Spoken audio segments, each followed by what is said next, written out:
प्रणाम सुंदर शांत प्रभु प्राणनाथ दर्शन। आज का अध्याय है वेदांत, सबसे सर्वश्रेष्ठ। व्हाट इज वेदांत? वेदांत क्या कहता है, उसका संक्षिप्त में अगर हम सोचेंगे तो वेदांत क्या है इस बारे में वेदांत का मुख्य सार है समग्र ब्रह्मांड, जितने भी जीव है, मनुष्य हो, प्राणी हो, पक्षी हो। मनुष्य में तीन प्रकार के सृष्टि है, ब्रह्म सृष्टि, जीव सृष्टि, ईश्वरी सृष्टि। और हर एक का मूल तत्व क्या है? ब्रह्म है।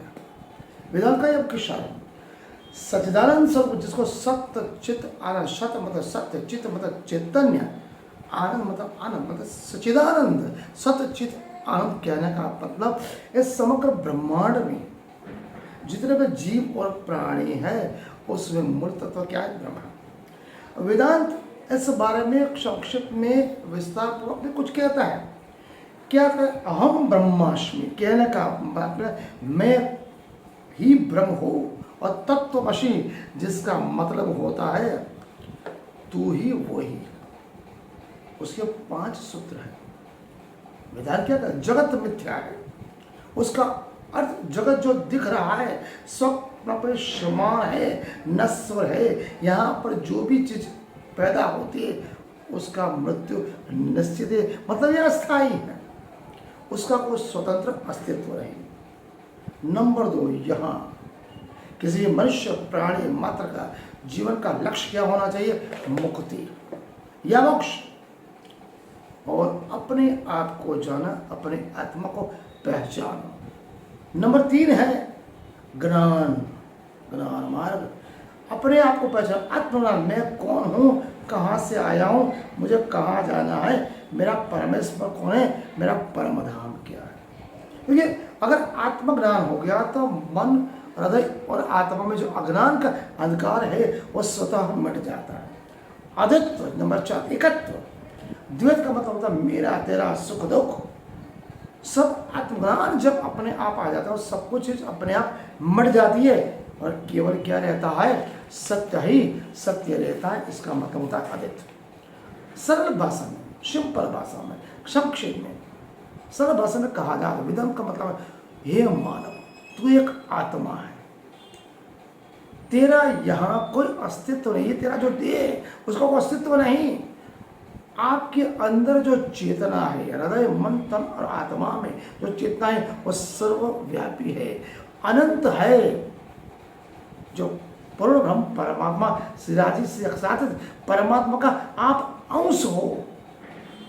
अगर आप परमात्मा का अंश हो तो अपने चेतना को जागृत करो और ये परम पिता के मिलने के लिए, दर्शन के लिए लालायित रहो। तो कहने का तात्पर्य वेदांत का जो मुख्य सार है 5 प्रकार के महाकाव्यों में से लिया गया। प्रथम था प्रज्ञान ब्रह्म, जिसका मतलब होता है ज्ञान स्वरूप ब्रह्म, परम सत्य, आप शुद्ध चेतना हो जिससे सब प्रकट होता है। ये ऋग्वेद में से एतरोपनिषद से लिया गया। नंबर 2 अहम ब्रह्मास्मि, जो यजुर्वेद से लिया गया। बृहदारण्यक उपनिषद में कहने का तात्पर्य मैं ब्रह्म हूँ, मेरे अंदर जो आत्मा है वो सर्वव्यापी है, वो चेतनी है। नंबर 3 तत्वमसि, ये लिया गया सामवेद से, जो छांदोग्य उपनिषद में उसका मतलब अर्थ होता है तू ही तू है। गुरु अपने शिष्य से कहता है तुझके, तेरे अंदर जो चेतना है वो ही चेतना तेरा परम तत्व है, वही चेतना तुझे परम तत्व परमात्मा से जोड़ेगी। नंबर 4 आत्मा ब्रह्म, जो अथर्ववेद से लिया गया। मांडव्य उपनिषद से अर्थ आत्मा स्वयं ब्रह्म है।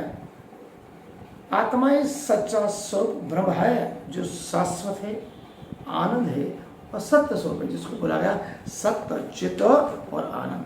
मतलब ये 4 महाकाव्य सामवेद, ऋग्वेद, यजुर्वेद, अथर्ववेद, ये चारों वेद से वेदांत का मुख्य सार कहा गया। मुख्य सार क्या है? मैं, तू और सर्व जगत। मैं और तू और सर्व जगत, सब कुछ परम सत्य, परम तत्व, परब्रह्म परमात्मा श्रीराज से अक्षरातीत के कारण से ही वो सर्वव्यापी है, जगह नहीं जानता है, सर्वपालनहार सर्जनहार है। केवल और केवल द्वैत का भाव, सत्य असत्य, भला बुरा, सुख दुख, वो अज्ञान के कारण मानव मात्र में रहता है। वेदांत के 3 आधार स्तंभ हैं। प्रथम हुआ ज्ञान, जिसको बोला गया नॉलेज। दूसरा होगा भक्ति, प्रेयर्स। तीसरा हुआ ध्यान, मनन, चिंतन, जिसको हम इंग्लिश में मेडिटेशन। अब वेदांत के 3 आधार स्तंभ है, उनको आधार रूप बना के हम थोड़ा विस्तार पूर्वक चर्चा करें। ज्ञान का मतलब ज्ञान योग, जो आपके मानव मात्र का आत्मज्ञान का मार्ग है। उसका मूल विचार क्या है? सत्य और असत्य के बीच में जो भेद रखा है उसको परखना। उद्देश्य क्या? मैं कौन हूँ? मेरा इस परब्रह्म परमात्मा ने मुझे यहाँ भेजा इस कालमय के ब्रह्मांड में, तो मेरा उद्देश्य क्या है? मतलब अब पहले अपने आप को पहचानो, हूँ या मैं। नंबर 2 आती है साधना।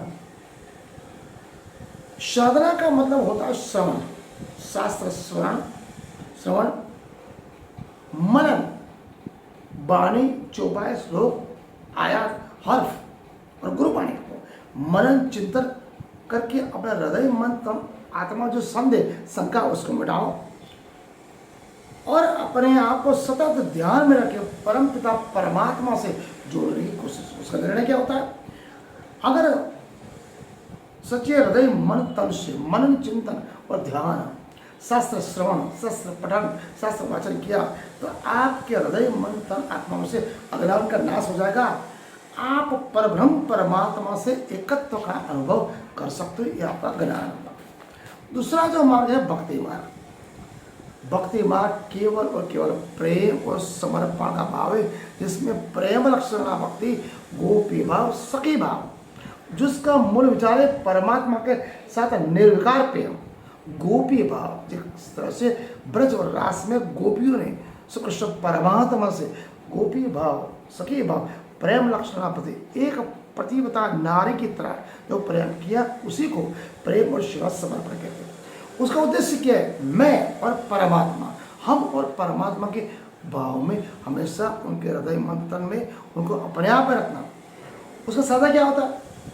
3 प्रकार की पद्धति है। पहले तो नाम स्मरण करो, नंबर 2 पूजन और कीर्तन करो, सेवा कोई भी काम करो हृदय मन तन आत्मा से निस्वार्थ सेवा करो, कर्म करो लेकिन फल की आशा मत करो। उसका परिणाम क्या होगा? आपके हृदय मन तन आत्मा का थोड़ा सा जो अहंकार है, प्राउड है, गर्व है, मिथ्या उन्माद है, मिथ्या अहंकार है, वो स्वतः मर जाएगा। कहने का तात्पर्य अपने आप को गरीब मानो, परमात्मा के संतान मानो। समग्र जगत में जितने भी प्राणी मात्र है परमात्मा के संतान हैं, सबके प्रति प्रेम स्नेह दया करुणा रखेंगे तो हमारे हृदय मन तन आत्मा से अहंकार मिट जाएगी। नंबर 3 ध्यान, मेडिटेशन। अपने चित्त को एकाग्र करना, विचार मन को एक बिंदु के ऊपर स्थिर करो। उद्देश्य मन की तरंग को, मन गुण और इंद्रियों को अपने आत्मा की चेतना को जागृत करके परब्रह्म परमात्मा के चरणों में दर्शन में लालायित करो। साधना करनी है तो सुबह ध्यान करो, मेडिटेशन करो, चितवनी करो, एक ही विषय पे ध्यान करो जहाँ तक हो सके।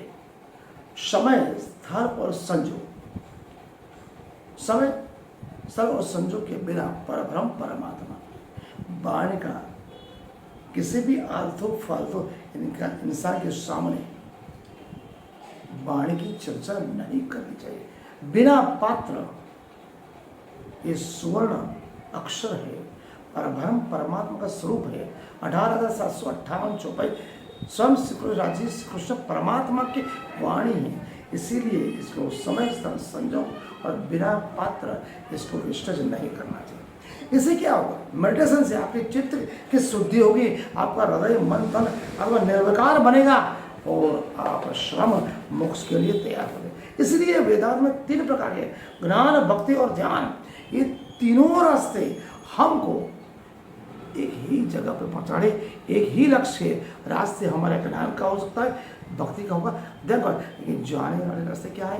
एक ही है। कुछ भी पढ़ो लेकिन ज्ञान भी जरूरी है, भक्ति भी जरूरी है, ध्यान भी जरूरी है। अगर तीनों अगर साथ में चले तो आप हृदय मन तन और आत्मा में प्रेम स्नेह दया करुणा ऐसी प्रकृति की जिससे महाराजा छत्रसाल ने हृदय मन तन आत्मा से प्रभु प्राणनाथ को संपूर्ण समर्पण कर दिया।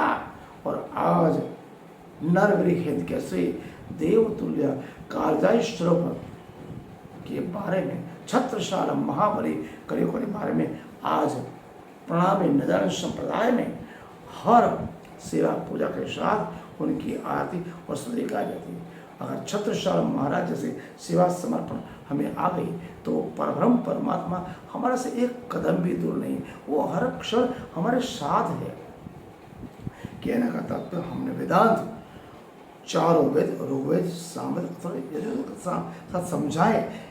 तीन मार्ग, ज्ञान मार्ग, भक्ति मार्ग और ध्यान मार्ग, तीनों हमें परम पिता परमात्मा की ओर ले जाते हैं।